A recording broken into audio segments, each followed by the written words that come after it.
You were adopted into that family, and now Rocky is just a stranger to you. After you get married, please don't involve yourself with us as a couple. Since you're a stranger, you're not invited to the wedding. I lost my parents when I was young and have lived separately from my brother, Rocky. When I heard that Rocky was getting married, I was overjoyed. But then his fiancée Cameron said something outrageous. Little did she know, it would later cause her a great deal of trouble. I'm Samantha, a 33-year-old office worker. My parents passed away in a traffic accident when I was just 8 years old. At the time, my 5-year-old brother Rocky and I were initially taken in by our paternal grandparents. Our grandparents tried their best to raise us, but caring for 2 children was a tough task. It must have been difficult for them, especially after they had retired, to continue raising 2 kids. 3 years later, I was alone taken in by my Uncle Leighton and Aunt Ashley, becoming their adopted child. It was sad to be separated from Rocky, but it didn't mean we would never see each other. I was nervous about moving to a new home just as I had gotten used to living with my grandparents. However, Leighton and Ashley welcomed me as their own child. Let's gradually become a real family. For us, Samantha is already our daughter. It might be hard at first, but let's try to be open and talk about anything. I remember feeling deeply reassured by his words. I learned much later that Leighton and Ashley, unable to have children, had decided to adopt me after much discussion.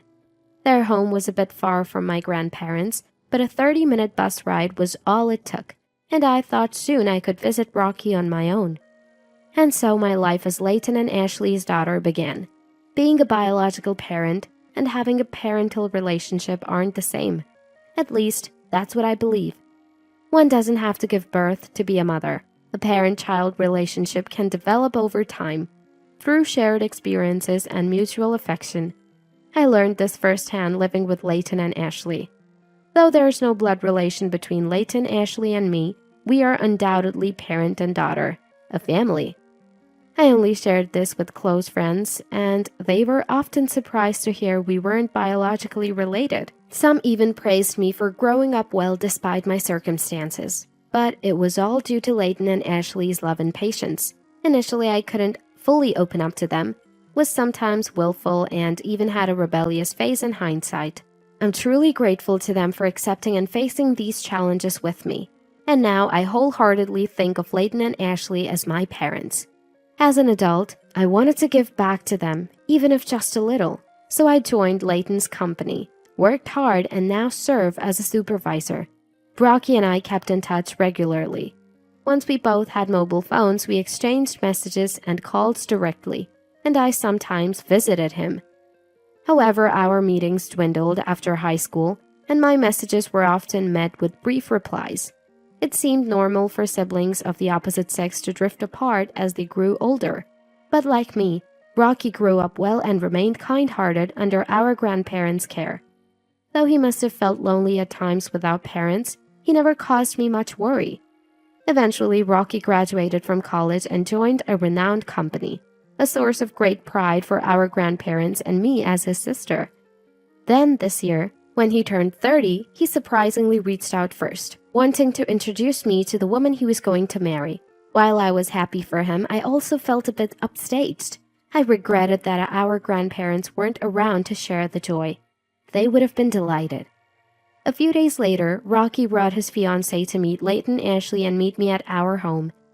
Samantha, Leighton, Ashley, let me introduce you to Cameron, my fiancé, he said.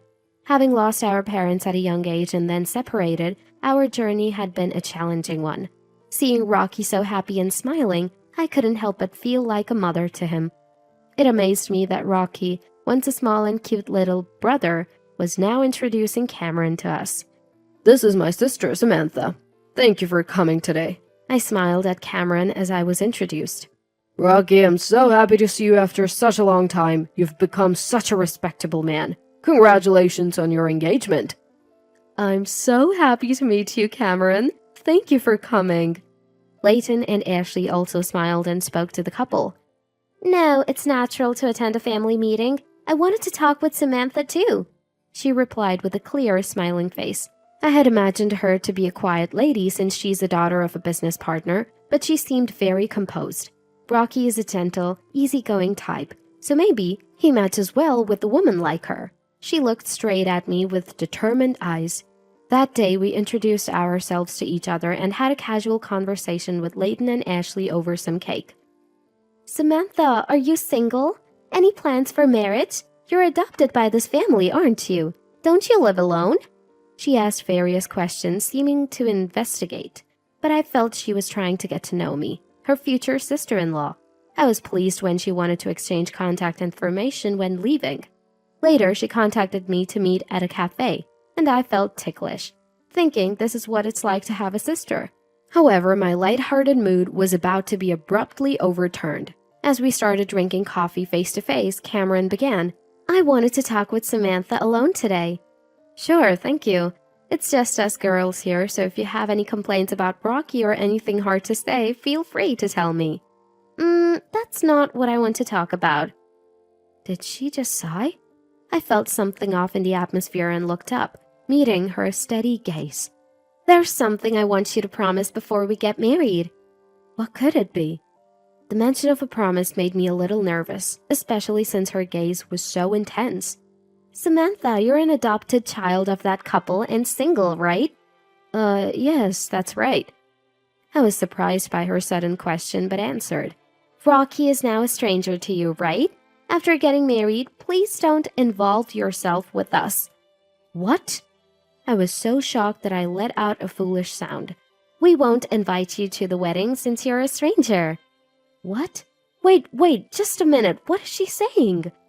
"Well, legally, Rocky and I might be strangers, but we are real siblings. I don't intend to interfere with your married life, but I do want to attend the wedding and celebrate. I've heard there's no family without issues between a daughter-in-law and mother-in-law or sister-in-law. Maybe she's making sure with me, her future sister-in-law, first to avoid any trouble. But I have no intention of interfering with Rocky and Cameron's life." I gently reassured her that she didn't need to worry so much, but she didn't seem to understand my words and said, "Don't misunderstand, I'm saying you're a stranger." Family but strangers. I couldn't comprehend what she was saying and tilted my head. "Samantha and Rocky are already strangers, right? Moreover, you're still unmarried and living with such an elderly couple. I'd be troubled if you, a single adoptee, start depending on us in the future," she declared firmly. Such a cold look for a future sister-in-law.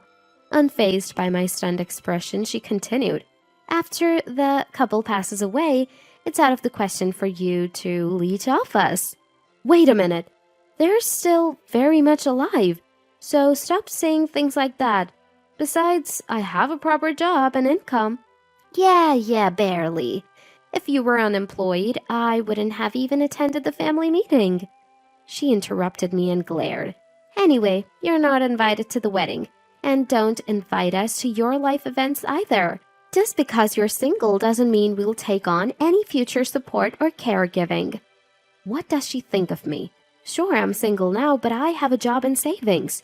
Most of all, thinking about a family member's spouse in such a way, I felt dizzy. "I understand your feelings, but not even contacting about life events. I think Rocky wouldn't agree. Just because we've seen each other less as adults doesn't mean the family bond is gone." Despite being shocked, I replied firmly, "Well, I guess minimal involvement can't be helped, but please gradually become distant." Her casual words made me feel sad. I'm asking this for our happy married life. If Samantha refuses, it'll make marriage difficult. Rocky was the one who wanted to marry. Please think about his happiness. It seemed like an ultimatum. If I didn't agree, she wouldn't marry Rocky. It sounded more like a one-sided declaration than a request. Rocky's proud smile from the other day came to mind. This condition was unreasonable, but I didn't want to ruin Rocky's wedding. Faced with her absurd demand, I had no choice but to remain silent. That night, when I told Leighton and Ashley about the day's events, they were incredulous. No wonder. "Did she really say that? She seemed so pleasant when we talked the other day." I was surprised too. I thought she just didn't want a sister-in-law meddling, but she flat out said we're strangers. And There was nothing I could do. What will you do? Layton asked, concerned. I didn't want to spoil Rocky's happy wedding. I don't agree, but I'll be absent.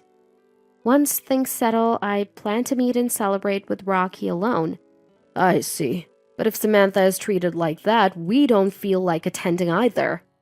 Really? Ashley nodded beside me. Seems like it's her loss, not ours. Huh? I looked puzzled and Layton smiled and nodded slightly. Then, on the wedding day, the sky was clear and blue. I should have been there to witness Rocky's happiest moment, but it couldn't be helped. Then my mobile phone rang. The screen read, Cameron. I felt no obligation to answer. The call stopped, then rang again repeatedly. Ignoring it, the phone rang over and over. On her wedding day, how could she have the time to call so much? So annoying, I muttered, and Layton and Ashley chuckled, guessing who was calling.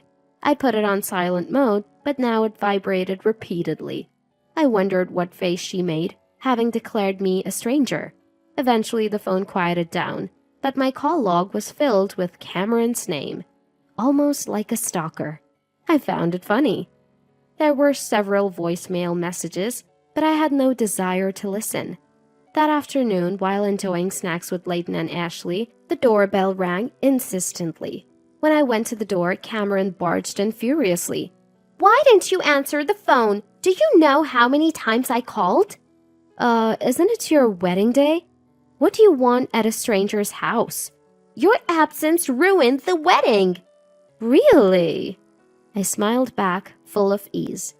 So you're saying I made Layton and Ashley not attend too? I didn't do anything. I just didn't go to the wedding as you told me. Really? That's right, isn't it? You're the one who told me, who wanted to attend Rocky's important wedding, that I couldn't come because I'm a stranger. Why should I answer a call from a stranger? Don't use such twisted logic. What brings you here then? Well, because Layton is the branch president of the Electrical Industry Association, right? Someone mentioned his absence at the wedding. Cameron! Suddenly, Rocky burst in. Rocky? I'm sorry, Layton. Ashley, I left without stopping her, thinking she'd be here. Samantha, I'm sorry too. I didn't know anything. What happened? I was told by Cameron that Samantha wouldn't attend. She said she had to meet her boyfriend's parents on this day and couldn't tell me. I thought it couldn't be helped. Huh. Quite a convincing lie she had prepared as a reason for me not attending Rocky's wedding. I'm almost impressed. Then today, when attendees learned Layton was absent, they asked why the chief guest was missing. Someone close to Layton said because Samantha refused attendance, the branch president also did not attend. Moreover, Samantha is the groom's real sister. What does this mean? Cameron's parents were shocked. We didn't know about this, they said. Then it all spiraled into a big commotion with relatives and the other guests. I guess the wedding turned into chaos, whether it was expected or not. Cameron, who had been listening to Rocky with clenched lips, glared at me again. It's your fault. I was criticized as cruel and inhuman. If only you had answered the phone and come to the wedding, you heartless person. Who's the heartless one, I wonder?